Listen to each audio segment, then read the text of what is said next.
Nalaman ko may cancer ako noong 2001. Nasa Amerika kami noon ng mama ko, siya yung may sakit. Unfortunately, for me, ako pala yung may sakit, hindi siya. So, yun nga, natuklasan ko na may cancer ako, stage 2 siya. Siyempre, when you discover you have cancer, natural na magpapakimo, magpaparadiation, lahat yun ginawa ko. Pagkatapos, isa sa matinding side effect ng chemotherapy is bumabagsak yung immunity sa katawan mo. So, talagang prone ka sa sakit and everything. Doon ko na-discover yung barley. Nag-internet ako, nagre-research ako sa internet. Doon nakita ko, nabasa ko doon na meron palang produkto na tinatawag barley, young barley grass, na nakaka-natural, nakakabalik ng immunity sa katawan. So, nagpabili ko sa Amerika, locally, tinry ko. Yung recovery period ko nung first chemotherapy ko na tumagal ng 21 days, naging 4 days lang nung pangalawang chemo ko na. So, sa sobrang believe ko sa product, yun, nag-research hanggang sa everyday ko na siya tinake.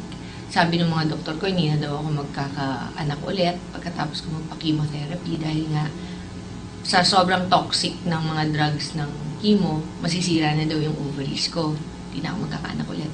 Pero dahil sa pag-take ko ng barley araw-araw, after 3 years nakalipas, bumalik yung menstrual cycle ko, nagkaanak ako ulit. So, parang lahat ng sinabi ng mga doktor ko na imposible na mangyari, nabaliktad ng barley, naayos yung sistema ko. Nagkaanak ako ulit, Eva. Ngayon, meron akong 4-year-old na anak na lalaki. So, and every day, hindi ako nagpa-vitamins, hindi ako ang tawag doon yung maintenance meds, wala akong tinitake na gano'n. Tinitake ko lang talaga barley, araw-araw. So, syempre, kahit paano, tao lang naman ako, hindi ko naman sasabihin na kahit kailan hindi ako nagkakasakit. Pero, magkasakit man ako, ina-up ko lang yung dose ng barley, nakukontra siya kaagad. Pag masama ang pakiramdam ko, dodoblihin ko yung tinitake ko ng barley dose. Kinabukasan, okay na ako kaagad. Ganun, hindi ako nag-antibiotics, hindi ako yung mga drugs na binibigay ng mga doktor, hindi ko siya tinitake. Barley lang.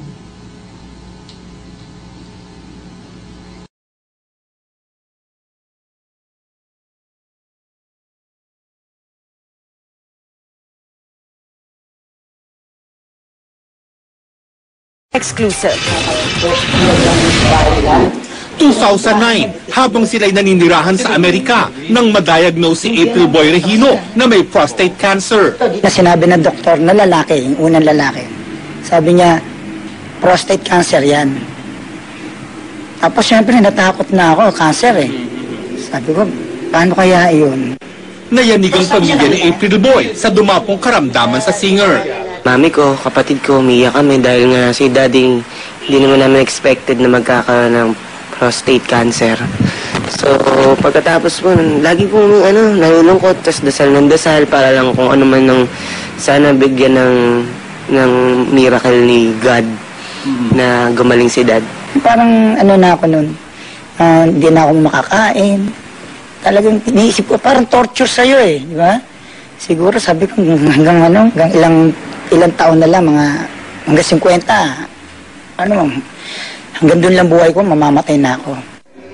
Alam ni April Boy ang pangarap ni JC na maging singer, kaya kahit may sakit, nagdesisyon siyang umuwi sa Pilipinas noong nakaraang taon. Gumawa ng album sina April at JC na walang nakakaalam ng karamdaman ni April Boy. Sa pangarap niya maging singer, di ba? Sabi ko, sige, bago ko mamatay, palagay ko, uwi muna tayo sa Pilipinas. Tapos, para matupad yung pangarap mo maging singer ka. Si JC naman, kahit pinanghihinaan ng loob, ay pilit pa rin hinihikayat ang ama na lumaban sa cancer. Sabi lang lagi namin kay dad na hindi namin matanggap na ganun nga. Sabi namin na lagi may pag-asa pa. Sa ngayon, naniniwala si April na controlled na ang kanyang prostate cancer. Pinagaling daw siya ng isang herbal drink na gawa sa barley. Gumaling na ako. Sa dati, alam mo, pagka may prostate cancer ka, wala na, parang ka na, impotence ka na. Ngayon, okay na naman. Bumabawi raw ngayon si April sa pagkain at hindi tumitigil sa pag-inom ng kanyang food supplement bilang patuloy na paglaban niya sa cancer.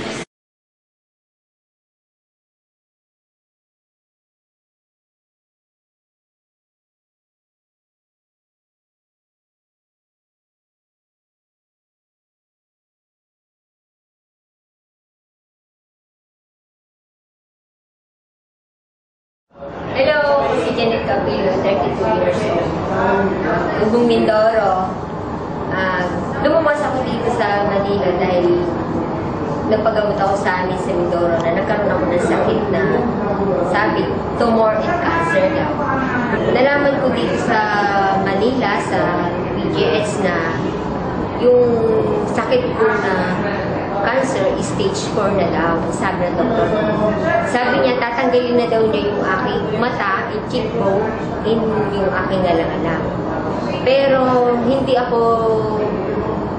ako nawala ng pag-asa dahil higit pa akong, sabi ko gagaling ako. May isang lumapit sa akin yung tita ko na sabi niya may gamot daw siya na para inumin ko para sa kagalingan ko.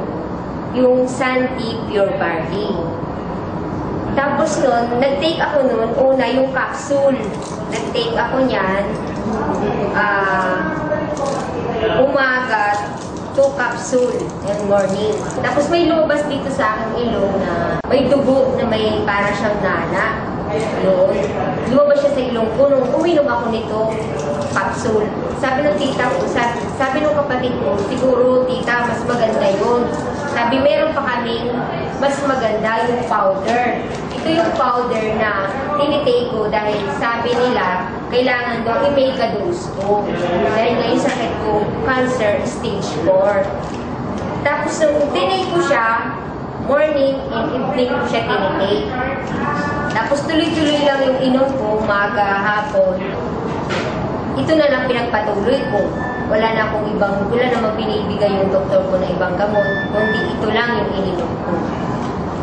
Naglaman ko sa sarili ko na nagkaroon ng magandang improve yung itsura ko ngayon.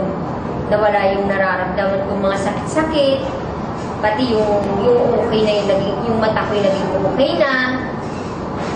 Dahil dito sa Santi Pure Barley. Nagpapasalamat ako. Binigyan ako ng Santi Pure Barley na maganda para marugtungan yung pangalawang buhay ko. Morning! Welcome to Sun International. Nandito kami ngayon para interviewin o usapin ang isa sa mga prominenteng kwento dito sa Barley. Kasama ko namin ngayon si Janet Cabrillo. Hello, Janet!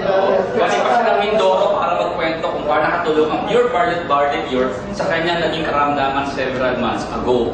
Ito may sa head office at dinalaw tayo ni Miss Janet. Kamusta, Miss Janet? Okay naman po. Okay na yung pakiramdam ko. Naging maayos na yung mukha ko, pati yung mata ko. Yung Pure Barley ko talaga napakaganda sa kalusugan.